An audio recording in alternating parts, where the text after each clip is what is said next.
Halo, Assalamualaikum. Bertemu lagi dengan saya, Bunda Siti Rodia Eci, dalam pelajaran PAI dan Budi Pekerti. Belajar PAI menyenangkan. Anda semua semoga dalam keadaan sehat dan selalu semangat ya. Kali ini kita akan masuk ke materi baru. Ayo siapkan buku catatannya ya.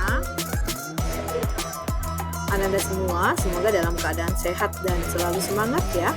Kali ini kita akan masuk ke bab selanjutnya di semester 2 dengan materi iman kepada Nabi dan Rasul Allah Subhanahu wa Ta'ala. Bagaimana keseruan materi kita pada hari ini? Yuk kita ikuti bersama. Pengertian iman kepada Nabi dan Rasul. Iman kepada Nabi dan Rasul, Allah adalah salah satu rukun iman yang mewajibkan umat Islam untuk meyakini bahwa Allah mengutus Nabi dan Rasulnya untuk menyampaikan wahyu dan petunjuknya kepada umat manusia. Perbedaan Nabi dan Rasul, Nabi adalah orang yang dipilih oleh Allah untuk menerima wahyu, tetapi tidak menyampaikan wahyu tersebut kepada umat. Sedangkan Rasul adalah Nabi yang diperintahkan oleh Allah untuk menyampaikan wahyu dan mengajak. Kemudian kita akan lihat Nabi dan Rasul Ulul Azmi. Nabi dan Rasul Ulul Azmi yaitu nabi-nabi yang memiliki keteguhan, kesabaran, dan ketabahan yang luar biasa, serta berani dan menghadapi ujian serta tantangan yang sangat berat. Siapa saja nabi-nabinya? Nabi dan Rasul Ulul Azmi terdiri dari Nabi Nuh, Nabi Musa, Nabi Ibrahim, Nabi Isa, dan ditutup dengan Nabi Muhammad SAW. Nabi Nuh berdakwah dalam masa 950 tahun. Dia adalah nabi ketiga yang diutus oleh Allah Subhanahu wa Ta'ala untuk mengisi kekosongan nabi di zaman itu. Nabi Nuh menjalankan perintah dari Allah Subhanahu wa Ta'ala untuk mengajarkan agama Islam, dikarenakan para pengikut Nabi Nuh pada dahulu kala mereka menyembah berhala yang mereka buat sendiri. Dalam dakwahnya, Nabi Nuh meyakinkan bahwa kaumnya agar tidak menyembah patung, melainkan menyembah Allah. Perjuangannya tidak mudah karena banyak kaumnya yang menolak ajarannya. Kesabaran dan ketabahannya selalu ditolak oleh sebagian kaumnya sendiri sehingga 950 tahun lamanya. Hanya beberapa kaum yang menerima ajaran Nabi Nuh dan beriman. Itu pun dijelaskan jumlah kaumnya tidak sampai 100 orang. Akhirnya Nabi Nuh dan kaumnya membuat kapal besar. Lalu memohon dan berdoa kepada Allah agar kaumnya diberi hidayah. Lalu Allah memerintahkan Nabi Nuh beserta kaum yang beriman untuk membuat sebuah kapal besar di sebuah gunung. Hingga akhirnya Nabi Nuh selesai membuat sebuah kapal. Tetapi kaum Nabi Nuh yang kufur justru mengolok-olok apa yang dikerjakan oleh Nabi Nuh dan kaumnya. Tidak hanya menghina, mereka melempar kotoran kepada Nabi Nuh dan pengikutnya. Ketika kapal selesai dibuat, Nabi Nuh mengajak seluruh pengikutnya untuk masuk ke dalam kapal dengan seluruh jenis binatang yang berpasang-pasangan. Masing-masing kapal dinaiki oleh binatang yang berpasang-pasangan jenisnya. Nabi Nuh juga membawa benih tumbuhan agar tumbuhan bisa tumbuh di kapal dan hewan dapat berkembang biak. Akhirnya banjir datang. Selama 3 hari 3 malam hujan lebat turun dengan tiada henti. Di sekitar gunung pun tidak ada lagi tempat yang aman untuk berlindung dari banjir kecuali hanya di kapal Nabi Nuh. Kemudian setelah itu kapal surut, Nabi Nuh dan para pengikutnya turun dan membangun kehidupan baru serta beriman kepada Allah. Setelah peristiwa banjir itu dikisahkan Nabi Nuh yang memiliki 4 putra, yakni Sam, Kan, Yafit, dan Kanaan. Ketika banjir bandang terjadi, hampir semua anak Nabi Nuh sudah berada di dalam kapal kecuali Kanaan. Sebab Kanaan adalah salah satu orang yang menolak ajaran Nabi Nuh yang tidak lain ayahnya sendiri. Meskipun sudah diajak, nyatanya Kanaan dengan sombong tetap menolak. Akhirnya Kanaan terombang-ambing dan mengapung dengan sebilah kayu.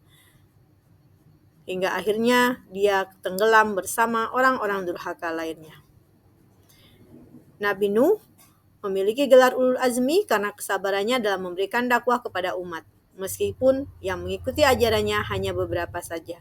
Mukjizatnya yaitu membangun kapal yang sangat besar di atas gunung yang mampu menampung manusia, hewan, tumbuhan untuk melewati banjir yang besar. Nabi Musa alaihissalam lahir di zaman Firaun. Nabi Musa sangat dicintai dan dihormati dalam agama Islam karena dia adalah nabi sekaligus Rasul Allah. Umat Muslim sangat percaya kepada semua Rasul Allah, semua kitab suci yang diturunkan kepada mereka. Sifat kesombongan yang dimiliki oleh Raja Fir'aun membuat para masyarakat Bani Israel menjadi takut dan harus selalu tunduk padanya. Walaupun dia sebagai raja sering mendapat hukuman dari Allah, tetapi Fir'aun tidak pernah bertobat sehingga Nabi Musa dan pengikutnya lelah dan memutuskan meninggalkan Mesir. Saat itu Nabi Musa mengumpulkan orang-orang Bani Israel untuk pergi ke negara Palestina. Raja Firaun yang mendengar langsung menyusul dan bergegas membawa pasukan besarnya. Ketika Nabi Musa dan Bani Israel sampai di Laut Merah, mereka melihat Raja Firaun bersama pasukannya berlari menuju arah mereka, dan mereka yakin kalau Firaun akan membunuh mereka. Nabi Musa sudah dianggap oleh kaum muslim sebagai pengajar dan pengamal agama para pendahulunya, serta membenarkan kitab-kitab suci dan nabi sebelumnya. Firaun dan para pengikutnya akhirnya tenggelam di dalam Lautan Merah setelah Nabi Musa memukul lautan dengan tongkatnya dan membuat lautan itu terbelah. Lalu Nabi Musa bersama pengikutnya berlari menyeberangi lautan dengan aman dan tidak basah sama sekali. Ketika Fir'aun melihat jalan itu, dia juga ikut memasuki laut tersebut. Tapi ketika kaum Nabi Musa sudah sampai di tepi laut, air yang terbuka tiba-tiba menutup seperti semula. Saat itulah Raja Fir'aun dan pasukannya yang masih berada di tengah-tengah akhirnya tenggelam dan meninggal di dalam laut tersebut. Di dalam Quran Asy-Syura ayat 65-67 diceritakan, dan kami selamatkan Musa dan orang-orang yang besertanya semua. Lalu kami tenggelamkan golongan yang lain itu. Sesungguhnya pada yang demikian itu benar-benar merupakan suatu tanda yang besar atau mukjizat, dan tetapi dari mereka kebanyakan tidak beriman. Demikianlah sedikit kisah Nabi Musa yang bisa membelah lautan dan melawan Raja Fir'aun. Semoga dari sini kita dapat ambil hikmah dan pembelajarannya. Nah, anak-anak semua, kalau tadi kita sudah mendengar cerita singkat tentang Nabi Musa dan Nabi Nuh, kali ini kita akan melihat perbedaan Nabi dan Rasul. Pengertian.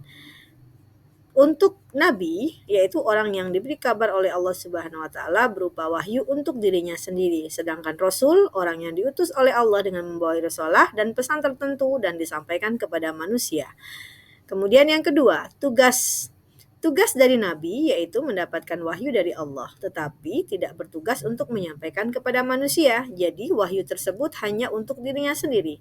Sedangkan Rasul, Allah memerintahkan pada Rasul untuk menyampaikan wahyunya kepada kaum kafir yang menentang ajaran dan keyakinan kepada Allah Subhanahu wa Ta'ala. Kemudian yang ketiga, cara penerimaan wahyu. Kalau Nabi, mereka menerima wahyu dari ilham atau sebuah mimpi, sedangkan Rasul melalui perantara malaikat Jibril dan dalam keadaan sadar, seperti Nabi Muhammad yang mendapatkan perintah Iqra di dalam gua Hira. Lalu yang keempat, perbedaan jumlah. Nabi berjumlah 124.000 orang, sedangkan Rasul berjumlah 313 orang. Nah, di dalam Nabi ada Rasul, sedangkan di dalam Rasul belum tentu ada Nabi. Karena dalam status, Nabi belum tentu menjadi Rasul, sedangkan Rasul sudah pasti menjadi Nabi. Untuk di dalam ajaran Islam sendiri, yang bisa kita pahami atau yang terlihat hanya 25 Rasul. Sedangkan yang kita lihat di tabel ini, jumlah Rasul ada 303 orang. Dan kita membaca atau menerima 25 Rasul.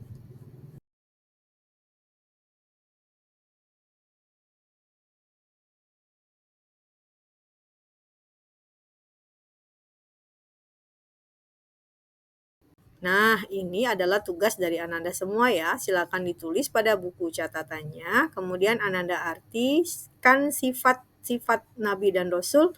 Yang pertama sidik. Artinya apa? Kemudian berikan contohnya. Silakan isi kotak-kotak tersebut pada buku catatan masing-masing ya. Nah, kemudian apa saja sih kewajiban umat Islam terhadap Nabi dan Rasul? Yang pertama, sebagai orang Islam, kita harus meyakini dengan penuh keyakinan. Kemudian yang kedua, menghormati serta mencintai. Yang ketiga, meneladani akhlak dan perilakunya. Kemudian membaca dan mempelajari kisah hidup Nabi dan Rasul. Nah, baiklah anak-anak semua, kita udah masuk pada bab kesimpulan. Iman kepada Nabi dan Rasul adalah rukun iman yang wajib diyakini oleh setiap muslim.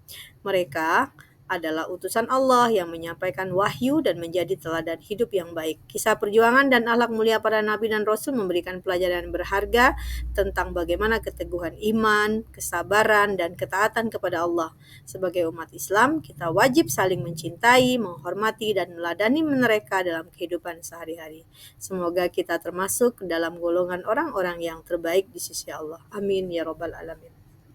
Dia mohon undur diri. Ipin Upin makan terasi. Cukup sekian dan terima kasih. Saya akhiri. Wassalamualaikum warahmatullahi wabarakatuh. Belajar pai dan budi pekerti. Belajar pai menyenangkan.